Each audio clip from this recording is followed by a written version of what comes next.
1장은 사도행전의 서막과 같습니다. 1장에 내용들이 집약되어 있어요.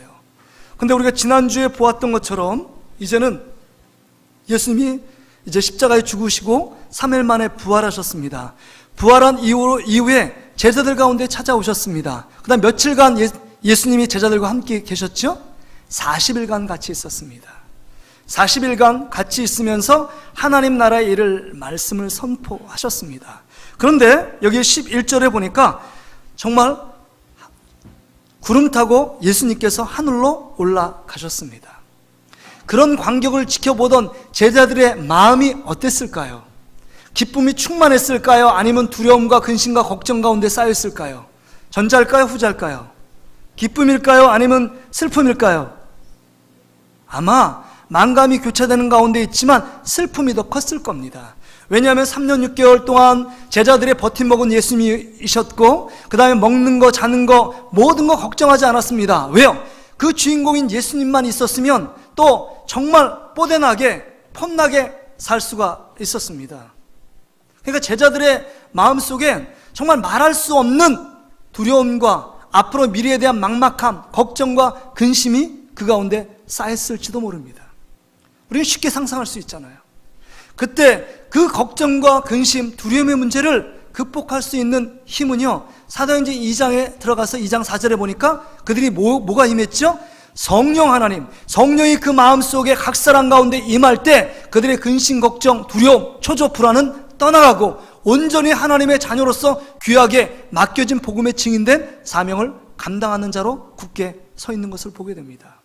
그런데요, 이 사도행전 2장에 오순절 날 성령의 강림이 있기 전에 있었던 두 가지, 이 제자들 가운데 또 하나 이스라엘 백성 가운데 하나님이 원하시는 두 가지 모습이 있습니다. 첫째는요, 14절에 보니까 여자들과 예수의 어머니 마리아와 예수의 아우들과 더불어 마음을 같이하여 오로지 뭐에 힘쓰니라? 기도에 힘쓰니라. 성령을 받기 전까지 두려움과 초조와 낙심과 절망 가운데 있는 제자들 가운데 뭐 했다고? 한편은요, 기도했습니다. 기도는 당연한 것 같아요. 두려움과 걱정, 근심, 여러분 정말 내가 상상하지 못한 일들이 여러분 닥치게 되면 여러분 먼저 하는 게 뭐예요? 그래도 기독교인이고 그래도 내가 하나님의 자녀라면 하나님께 기도합니다. 그래서 나오지 않던 새벽기도도 나오고 나오지 않던 공예배에 나오는 분들, 가끔가다 목사의 심장을 털컥털컥 하는 분들 있잖아요. 전혀 안 나오는데 새벽기도에 보이시면 무슨 큰일이 있지 않나? 그래도 기도해요. 어려움이 있을 때 기도하는 건 정말 우리 상식에도 맞고 당연하지, 기도해야지. 예수님의 마지막 명령도 있었고 성령을 기다리라는 말씀도 있었는데 그래서 기도합니다. 오늘도 기도하면서 그 다음에 두 제자의 선택을 합니다. 기도가 신앙생활의 기본입니다. 그런데 기도는 이해가 되는데 두 번째, 성령 받기 전에 했던 일들은 오늘 15절부터 시작해서 26절에 한 인물을 뽑는다는 겁니다. 11 제자면 어떻습니까? 가룟 유다가 죽었지만 11 제자를 통해서 예수님께서 11 제자를 갖고 여러분 하기에 부족합니까? 부족하지 않습니다. 여러분 예수님의 능력은 뭐 1명이 됐든지 11명이 됐든지 12명이 됐든지 상관하지 않습니다. 어떤 면에서 한 번에 500명의 제자를 일시에 제자로 만들 수 있습니다. 근데 한 명의 인물 뽑는 게 뭐 그렇게 중요합니까? 오늘 그것을 우리가 함께 생각해 보기를 원합니다. 한 사람의 인물. 여러분 1장 13절에 보면 제자들의 명록에 11명이 기록되어 있어요. 그 이름 앞에는 복음서와 틀린 것은 여기 보니까 베드로 다음에 복음서에는 야고보, 요한 이렇게 나왔는데 그 이후로 사도행전 이후로는 요한이 더 정말 주목을 받고 더 많은 일들을 감당해서 베드로 뒤에 요한과 야고보, 이게 순서를 바꿔놓습니다. 그 다음에 여기서 가장 특이한 점은 가룟 유다가 기록되어 있지 않습니다. 왜요? 죽었기 때문입니다. 이 가룟 유다를 대신해서 오늘 본문에 보면 그 제비 뽑아서 마띠아를 뽑는 장면이 오늘 본문에 기록되어 있습니다. 여러분 왜 한 사람을 뽑는 게 중요할까 하는 겁니다. 여러분 12 제자는 상징적으로 12 이스라엘의 지파를 이야기합니다. 마지막 퍼즐을 맞추는 일을 지금 베드로를 통해서 성령이 주관하게 하시는 겁니다.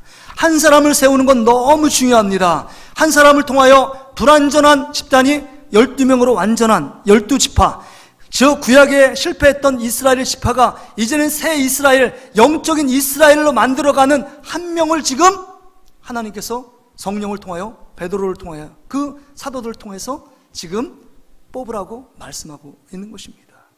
바라기는 오늘 영적인 새 이스라엘이고 영적인 우리 하나님의 자녀인 여러분들을 하나님께서 뽑아주셔서 하나님의 백성 삼아주실 뿐만 아니라 예수님의 증인으로 우리를 불러주셨다는 사실을 깨닫는 저와 여러분의 삶이 되시기를 주의 이름으로 축복합니다.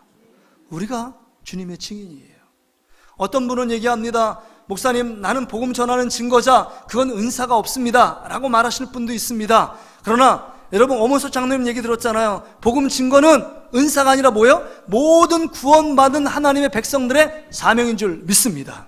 사명이에요, 우리겐. 어떤 사람은 좀 더 복음을 잘 전할 수 있고, 하지만 우리에게 복음 전할 수 없는 은사라고 말하는 사람들은요, 안에 정말 영혼들을 사랑하는 마음이 식어져 있는 거예요. 영혼들을 사랑하는 마음만 있으면 복음을 전하는 스킬이 문제가 아니라, 기술이 문제가 아니라 그 영혼이 정말 예수 그리스도 앞에 당겨 나오는 놀라운 역사가 있을 줄 믿습니다. 그렇습니다.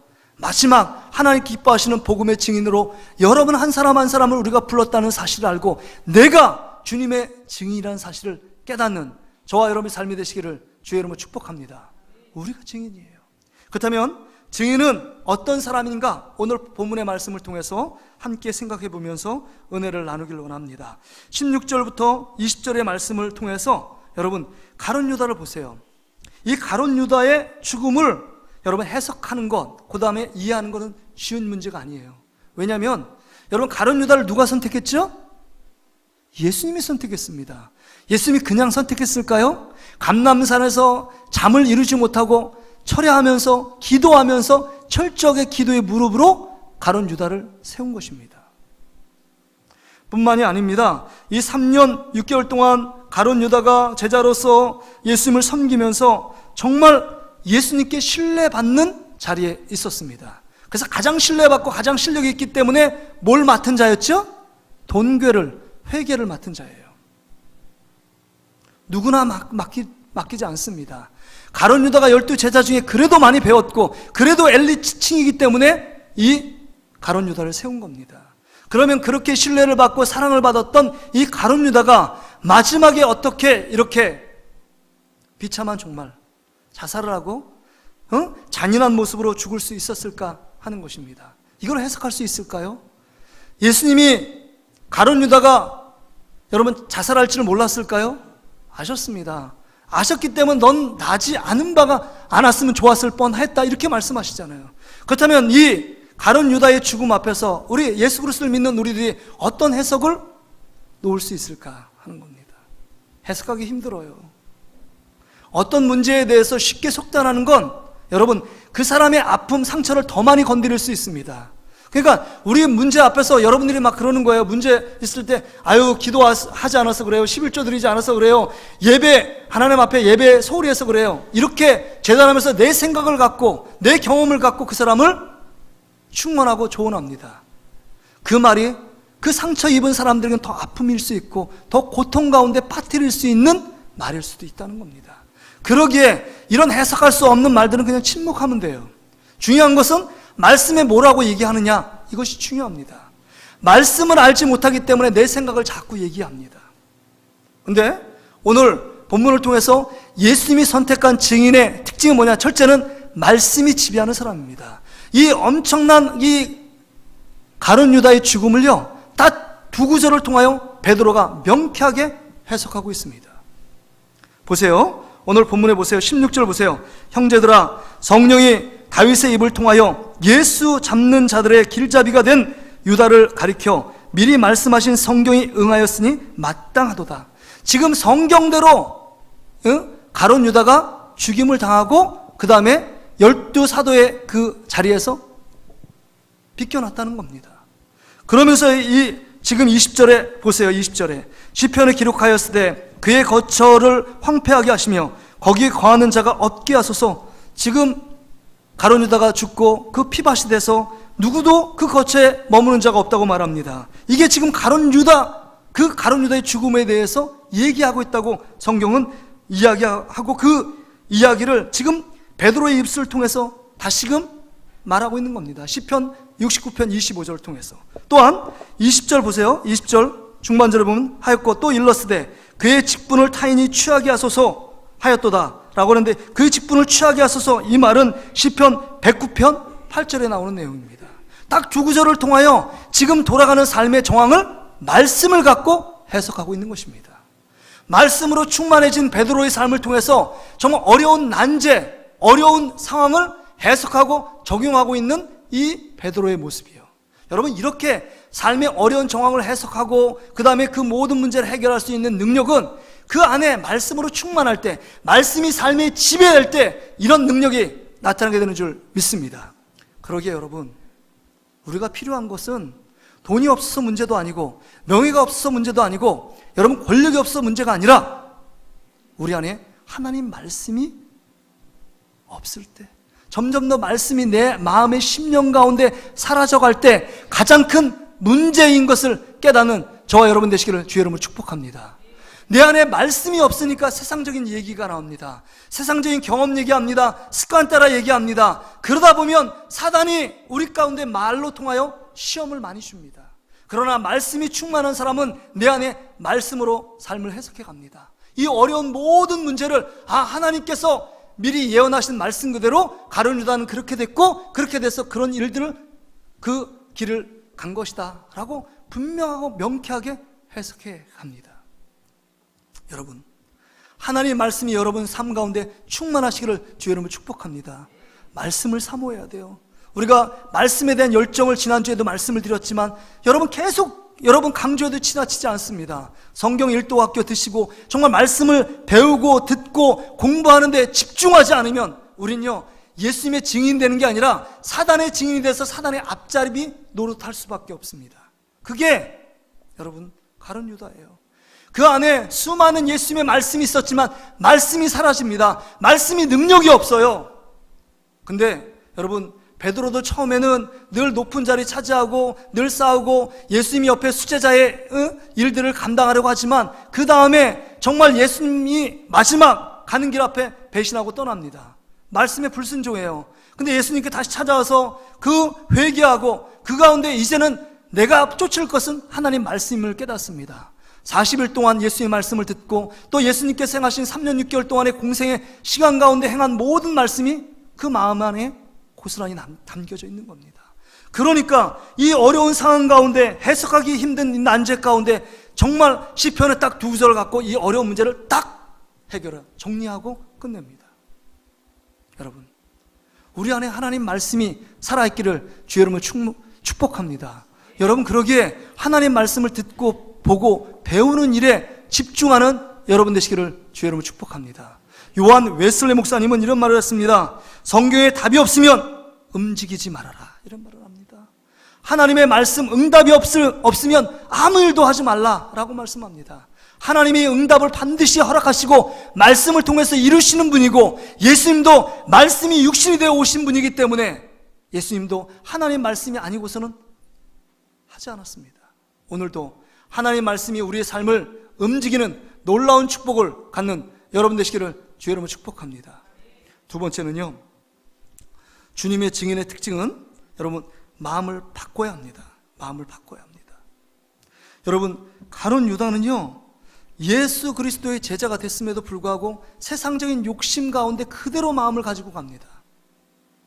마지막 그 탐심, 그 다음에 욕심, 그 야망 버리지 못합니다. 정말 있어서는 안 될 마지막 부분은 뭐냐? 예수님까지 은 30의 스승까지 팔아넘기는 이 어처구니 없는 일들을 가룟 유다가 행합니다. 예수를 만난 사람은 마음이 변화된 사람이에요. 예수를 만난 사람은 이제는 세상 것 가운데 좋아했던 그 마음이 이제는 하나님을 좋아하고 예수님을 사랑하는 마음으로 바뀌게 되는 줄 믿습니다. 여기 보세요. 24절에 보니까 그들이 기도하여 이르되 뭇사람의 마음을 아시는 주여, 하나님께 기도함으로 주님 앞에 고백하기를 주여, 예수님은 모든 마음을 알고 계시대요. 하나님은 모든 마음을 알고 계십니다. 우리의 마음을 알고 계세요. 마음 없는 예배를 드리는지 마음 있는 예배를 드리는지를 알고 있습니다. 형식적인 예배를 드리는지 삶의 예배를 드리는지를 다 알고 계세요. 그렇기 때문에 가룟 유다는 계속적으로 마음을 바꾸지 않고 세상적인 욕심, 세상적인 우상, 돈의 우상 가운데 살아갔기 때문에 끝까지 마지막에 예수님도 파는 어처구니 없는 일을 한 겁니다. 마음이 변하지 않으니까. 그러나 베드로는요, 처음에 그렇게 주님을 실망시키던 모습으로 자꾸 가다가 마지막에 변화돼서 이제는 거꾸로 십자가를 지기까지 예수님 마음에 합한 자로 살아가는 이 베드로의 모습을 봅니다. 여러분, 예수 믿고 여러분의 마음이 변하셨습니까? 얼마나 변하셨습니까? 이스라엘 백성이 멸망한 이유는 여러분 이렇게 우리같이 예배를 안 드려서 멸망한 게 아닙니다. 모든 이스라엘 백성은 한 명도 안식일에, 그 예배 드리는 날에, 주일 성수를 하지 않은 사람이 한 명도 없습니다. 왜요? 성수를 하지 않으면 돌에 맞아 죽었기 때문입니다. 그런데 예배 자리에 나왔지만 몸은 여기 있지만 마음이 없이 형식적인 예배, 외식적인 예배, 가식적인 예배를 드렸기 때문에 하나님이 기뻐하지 않은 것입니다. 우리들의 모습은 어떻습니까? 정말 주님을 사랑하기 때문에 상한 마음으로 주님의 은혜가 없이는, 주님의 사랑이 없이는, 주님의 도우심이 없이는 내가 살 수 없다는 그 간절함을 갖고 주님 앞에 나와 하나님 앞에 이 시간 말씀을 받지 않으면 내가 살 수 없다는 그 간절함, 열망과 그 바람 가운데 예배를 드리고 있는가? 아니면 한번 형식적으로 때우고 주일날 만약에 이렇게 예배 드리지 않으면 뭔가 우리 집안에 우화가 생기지 않을까 걱정하고 근심 가운데 액땜하듯이 그냥 나온 것입니까? 여러분, 그런 마음은 하나님이 기뻐하지 않습니다. 그래서 로마서 1장에 사도 바울이 얘기합니다. 이스라엘 백성이 왜 멸망했느냐? 너의 마음에 하나님 두기를 싫어했다는 거예요. 모양은 경건의 모양이 있지만 경건의 능력을 상실하고 하나님을 사랑하지 않고 하나님을 바라보지 않고 하나님을 찾지 않는 이스라엘 백성, 그래서 멸망한 거다.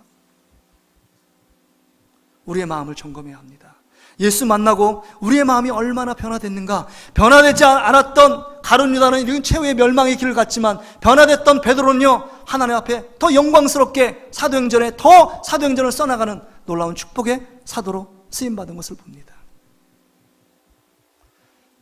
여러분, 요즘 한국 사회를 강타하는 여러 가지 일들 중에 갑질 논란이 많잖아요. 미투 운동 시작해서 그 모든 게 어느 위치에 올라가고 그 다음에 어느 환경 높은 지위를 이용하여 정말 자기가 하고 싶은 일들을 막 하는 거 아닙니까? 근데 여러분 보세요. 여러분, 우리의 마음의 실체를 한번 열어놓고 한번 말씀을 들어야 합니다. 여러분, 우리가 정말 더 높은 자리에 올라가고 더 많이 건강하고 권력을 갖고 그 다음에 더 돈이 많으면, 요새는 돈이 힘인데 돈이 절대 권력으로 둔갑한 지 오래된 시대 속에 살고 있는데, 여러분 지금은 낮은 자리에 있고 돈도 없고 건강도 없고 그러니까 지금 이런데, 여러분 그게 더 축복인지 몰라요. 여러분 가운데 정말 솔로몬처럼 모든 것 할 수 있는 위치에 있다면 여러분도 세상을 향하여 갑질할 수 있는 가능성이 많습니다. 우리는 죄인이기 때문에요. 고삐 풀린 이 망아지처럼 우리 마음이요, 예수 그리스도의 십자가를 통하여 변화되지 않는 우리 마음은 늘 죄성을 갖고 있어서 내 마음대로 내 마음대로 생각하고 내 마음대로 행동하고 내 마음대로 말하길 원하는 우리의 모습들입니다. 그러니까요, 어느 위치, 환경과 상황, 그 여건만 주어지면 우리도 똑같이 죄를 범할 가능성이 다분한 존재예요. 참 단에서 이런 얘기를 드리기가 참 조심스러운데, JTBC 뉴스룸에 서지현 검사, 현직 검사가 나왔습니다. 자기가 성폭행을 당했다는 얘기를, 정말 전의 시대는 전혀 할 수 없는 얘기를 담대하게 얘기를 해요. 솔직하게 고백을 합니다. 그런데 이 서지현 검사도 한 아내고, 남편의 아내고 자녀들이 있어요. 자녀들이 이 모습을 볼 때 얼마나 엄마에 대해서 또 여러 가지 생각이 있지 않겠습니까? 자기가 잘못한 일이 아님에도 불구하고 세상이 이 사람들을 잘못된 시선으로 바라보잖아요. 근데 더 놀라운 것은 서지현 검사가 왜 나왔느냐? 열받아서, 한마디로 말해서 그 기사 전문은 열받아서 나왔다는 거죠. 누구 때문에요? 성폭행을 한 그 남자는 어느 교회, 큰 교회에서 집사로서 간증을 하고 있다는 거죠. 간증하면서 뭐라고 했냐? 내 모든 과거의 잘못은 하나님께 회개했기 때문에 다 용서받았다라는 게 CGN TV에서 나온 거 아니에요? 제가 지금 실명 얘기 안 해도 여러분 유튜브에 다 나와 있습니다. 이게 지금. 근데 서지영 검사가 이런 말을 했어요. 나한테 잘못했다면 회개라는 것은 나한테 잘못한 사람한테 잘못했단 말을 빌어야 되지 않냐? 용서를 빌어야 되지 않느냐? 이게 진정한 회개 아닐까요? 밀양 영화가 그 얘기하는 거 아니에요.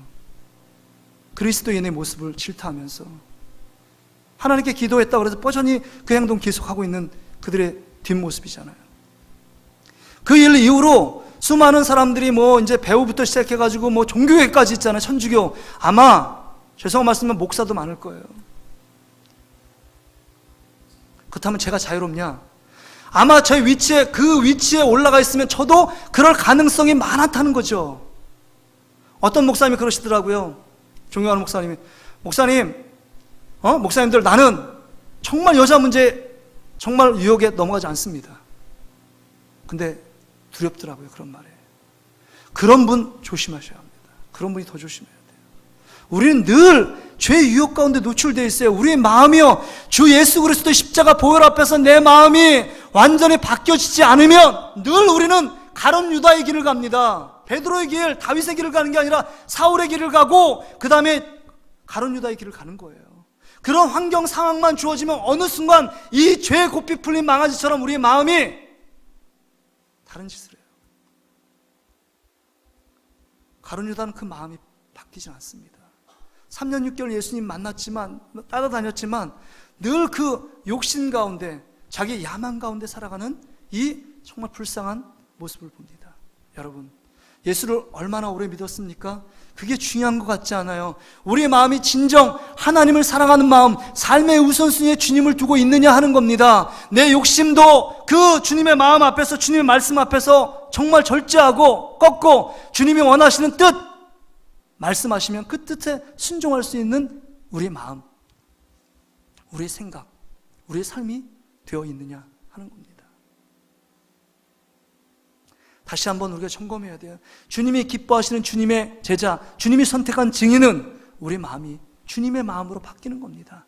주님이 기뻐하시는 삶의 모습은 여러분이 큰 봉사를 하고 어떤 물질을 많이, 그게 아니라 여러분의 마음을 주님께 달라는 겁니다. 네 마음을 나에게 달라는 겁니다. 나를 사랑함으로 예배하는 그 마음, 나를 아끼는 마음, 나 때문에 고난을 참고 나 때문에 불편을 감수하는 그 마음, 내가 그 마음 받는다는 겁니다. 죄를 지었음에도 불구하고 철저하게 주님 앞에 내려가 회개하고, 주님, 이런 형편없고 보잘것없는 저를 사랑해 주셔서 이전에 나와 하나님 앞에 예배할 수 있는 자가 되게 해주심을 인하여 감사합니다. 이렇게 상한 마음으로 주님께 드려지는 예배자를, 그 예배하는 마음을 주님께서 기뻐 받으신다는 사실입니다. 우리의 마음은 어떻습니까? 주님이 원하는 마음으로 바뀌어가고 있느냐 하는 것입니다. 마지막으로 주님이 쓰는 증인은, 여러분 이 26절에 보니까요, 한번 26절의 말씀을 같이 한번 읽어볼까요? 시작. 제비 뽑아 마띠아를 얻으니 그가 11 사도의 수에 들어가니라. 제비를 뽑았대요. 제비. 기도하면서 제비를 뽑은 겁니다. 단순히 제비 뽑은 게 아니라 기도하면서 제비를 뽑았다는 의미는 하나님의 절대 주권을 인정하는 겁니다. 하나님이 하신다. 하나님이 모든 일을 주관하시고 우리 인간의 손으로 제비를 뽑지만 그 결정은 이루시는 분은 하나님이시다 라고 말씀하는 겁니다. 여러분, 잠언 16장 33절 우리 자막에 한번 보실까요? 같이 한번 읽어보겠습니다. 시작. 제비는 사람이 뽑으나 모든 일을 작정하시는 여호와께 있느니라. 사람이 제비를 뽑지만 그 결과를 누가 인도하신다고요? 여호와 하나님. 우리가 마음으로 생각하는 것이 있지만 그 모든 걸음을 인도하시는 분은 하나님이 하시는 거예요. 그러니까 모든 주권을 하나님께 인정하는 것입니다. 이 모든 것이 하나님의 뜻임을 깨닫고 모든 제자들과 그 다음 사도들과 성도들이 마띠아를 인정하는 거예요. 어떤 면에서 보면 23절에 보면 바사바라고도 하고 별명은 유스도라고 하는 요셉이요 하나는 마띠아다, 이렇게 얘기해. 바사바에 대해서 별명도 얘기하는 거 보면, 첫 번째로 거론하는 거 보면 학자들은 얘기합니다. 아마도 요셉이 더 초대교회에 더 유능하고 더 능력이 있고 그 다음에 더 많은 인기를 얻었을 거라는 생각을 하고 있습니다. 그런데 그래도 그 요셉에 비해 보잘것없는 맏대아를 하나님께 세우셨지만 그 세우신 일들을 향하여 하나님께 하나님의 권위를 인정해드리고 인정해요. 사도로 인정해 줍니다. 그리고 전승에 보니까 이 맏대아가 유대인들에게 복음을 전하다가 돌에 맞아 순교했다는 기록이 있습니다. 주님의 뜻을 성취하여 마지막까지 주의 일들을 감당하는 귀한 사도로 쓰임을 받습니다. 여러분, 중요한 것은요, 내 뜻이 중요하지 않아요. 하나님의 뜻이 중요한 줄 믿습니다. 여러분, 가룟 유다는 마지막까지 자기 뜻대로, 자기 생각대로 하잖아요. 자기 목숨이 누구 거예요? 이 목숨이 내 거예요? 하나님의 거예요? 하나님 것입니다. 여러분, 하나님의 것이라는 것을 잘 생각해 보세요. 심장이요, 내가 원하는 대로 뛰라. 돼요, 안 돼요? 안 됩니다. 내 의지대로 심장이 지금 뛰라고 하면, 야, 지금 뛰지 마. 멈춰. 멈출 수 있어요, 없어요? 없습니다. 하나님이 심장을 뛰게 하신 거예요. 그래서 여러분이 살아있는 겁니다. 이 생명은 하나님의 것이라는 거죠. 언제 심장이 멈추게 되면 우리는 하나님 나라에 가는 거예요. 우리도 유통기한이 있는 사람들입니다. 천년만년 살아가는 인생이 아니에요. 참담 가치가 뭔지를 알고 살아가야 합니다. 그럼에도 불구하고 가룟 유다는 자기 멋대로 생명을 끊어버려요. 마지막까지 하나님의 뜻, 하나님의 주권을 인정하는 것이 아니라 내 뜻, 내 고집, 내 만족, 내 기쁨을 따라 살아가는 이 어리석은 가룟 유다의 모습을 봅니다. 이 제비 뽑는다는 건 구약부터 시작해서 내려온 하나님의 뜻을 인정하는 거잖아요. 그래서 이스라엘 일대왕 사울왕을 뽑을 때도 제비를 뽑았습니다. 그렇죠? 그 다음에 여호수아가 12지파의 땅을 분배하는, 땅 재산 분배하는 게 얼마나 중요한 일이에요. 그럼에도 불구하고 12지파 땅 분배할 때도 제비를 뽑았습니다.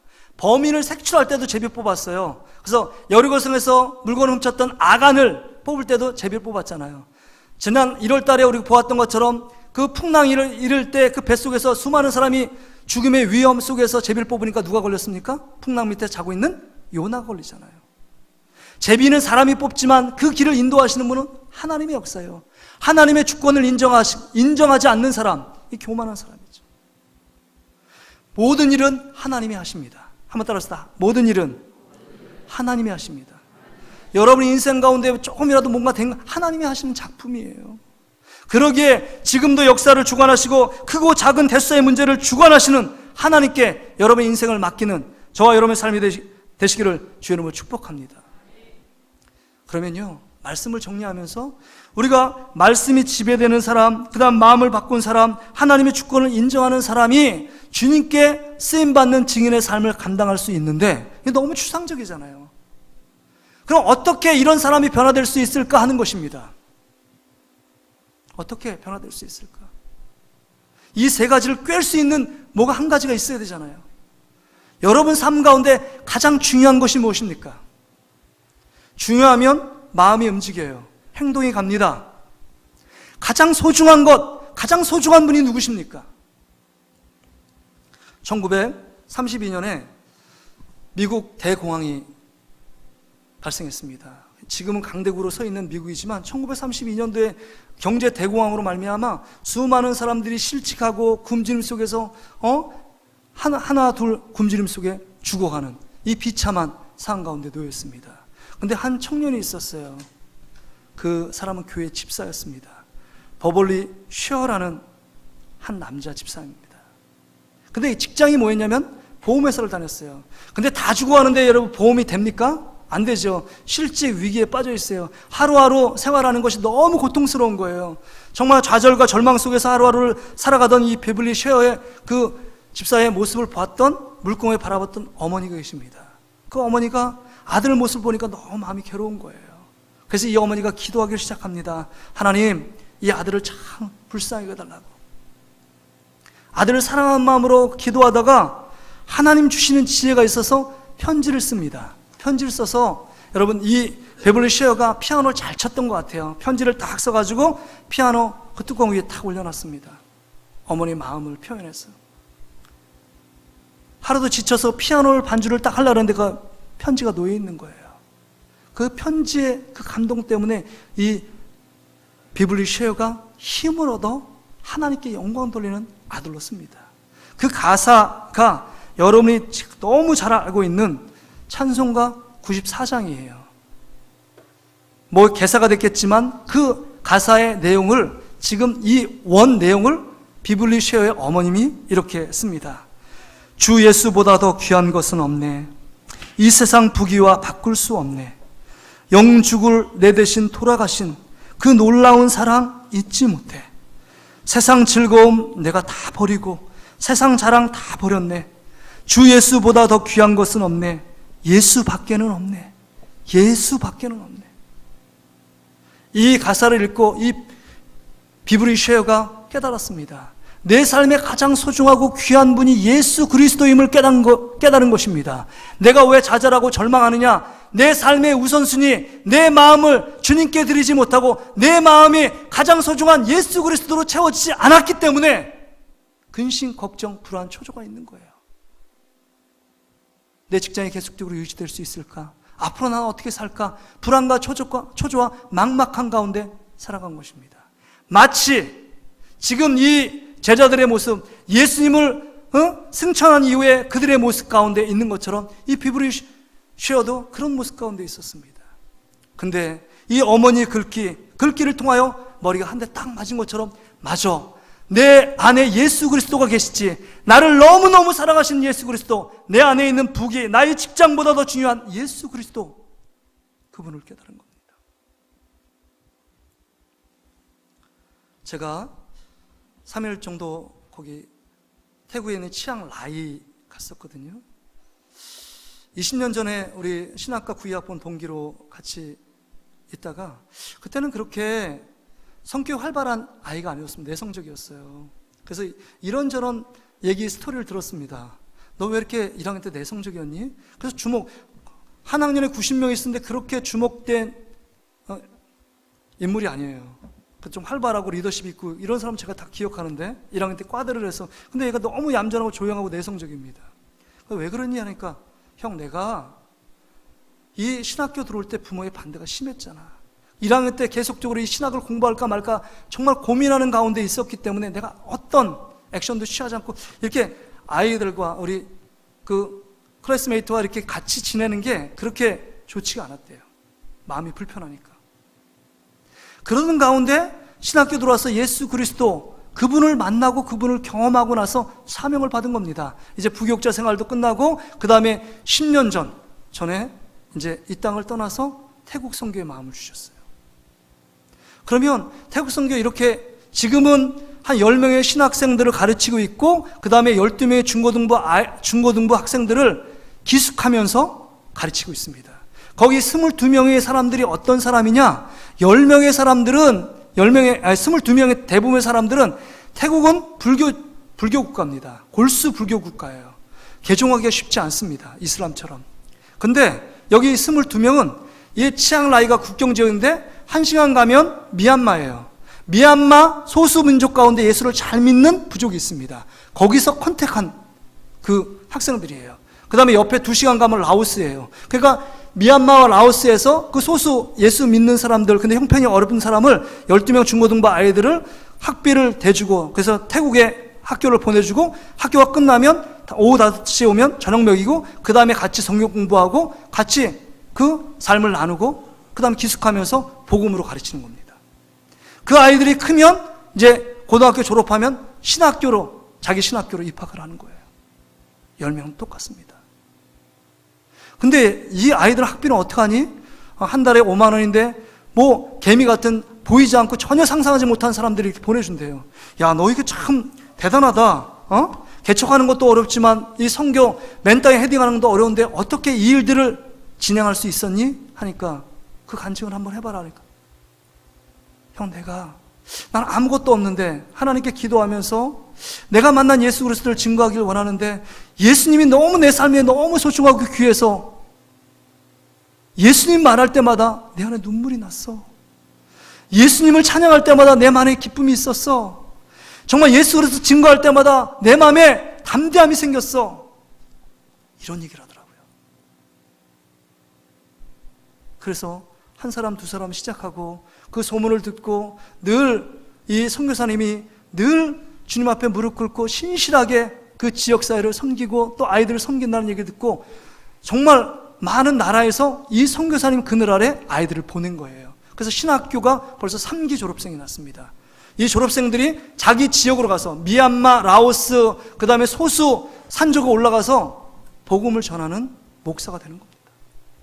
신학교를 하면서. 근데 중요한 핵심은 예수님 때문에 하고 있대요. 예수님 때문에.